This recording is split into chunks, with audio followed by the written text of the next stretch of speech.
Everyone, sa lahat ng supporters at subscriber at sa lahat ng viewers, yan, magandang araw, magandang buhay sa inyo lahat dyan, guys. This is Lordson Vlog again.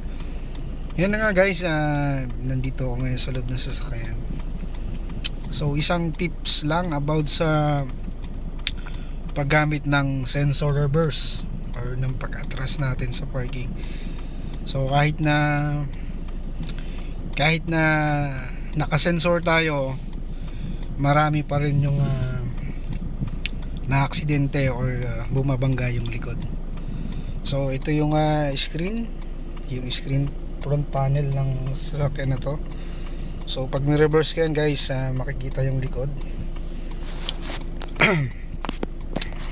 Ayan, saglit lang, guys. Yung ito yung screen na front natin sa panel. So dito makikita yung kung naka-reverse na tayo. So pag ina-atras kasi, guys, kalimitan ngayon naka-sensor na or sinisignal ka or gina-guide ka ng sensor. So yung tips na konting tips lang na bibigay ko, ang sensor kasi nag-a-alarm yan ng pabilis hanggang sa mag-steady sa. So yung clearance, guys, na kahit naka-steady na siya, so papakita ko kung gaano kalayo pa yung clearance para magkaroon kayo ng idea sa mga beginners or kahit na sa mga matatagal na. Kasi dito sa amin, kahit professional or matagal ng drive, talagang nagkakaroon pa rin ng incidents hindi inaasahan. So reverse tayo, guys.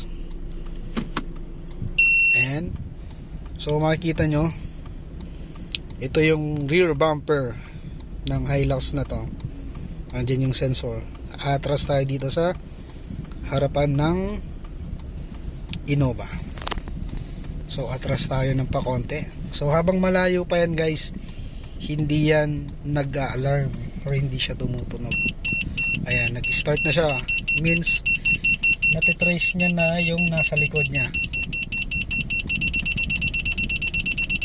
Ayan. So mapapansin nyo, guys, nag-steady na siya. So may clearance, guys, may clearance. So balik ko sa parking, naka-parking, then handbrake. Then puntahan natin yung likod kung gaano kalayo yung clearance, guys. So yung clearance niya, guys, ito yan, oh. Halos 2 dangkal. So kung alanganin yung likod na harapan natin, ito, kasi ano pa tayo, nasa guhit pa. Ayan, para hindi masabitan yung harapan, kahit nag-steady na yung alarm ng sensor, ito yung sensor, pwede pa nating i-atras ng 1 dangkal. So hanggang dito. So atras pa natin ng konti, guys.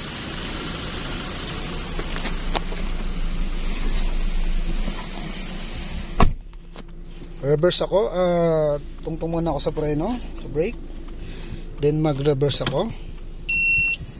Ayan, kung mapapansin nyo, guys, naka-steady na siya. Then mag-release ako ng handbrake. So atras tayo. Ayan, kung napansin nyo, guys, nag-steady siya pero meron pa siyang clearance. Yun nga lang, dahan-dahan, guys, sa pag-atras. So balikan natin yung likod kung gaano kalayo yung clearance.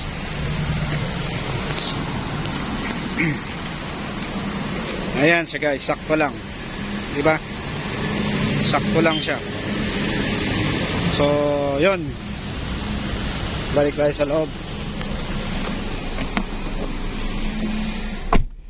Ayan, nakaparking na tayo, guys. So yun na nga, guys, sana may konti ulit kayo natutunan about sa counting tips about sa reverse, sa pag-guide ng sensor yung clearance na pwede pa nating i-adjust kahit naka-steady na yung alarm ng sensor. So yun lang guys, thank you so much, maraming salamat sa inyong panonood. Ayan.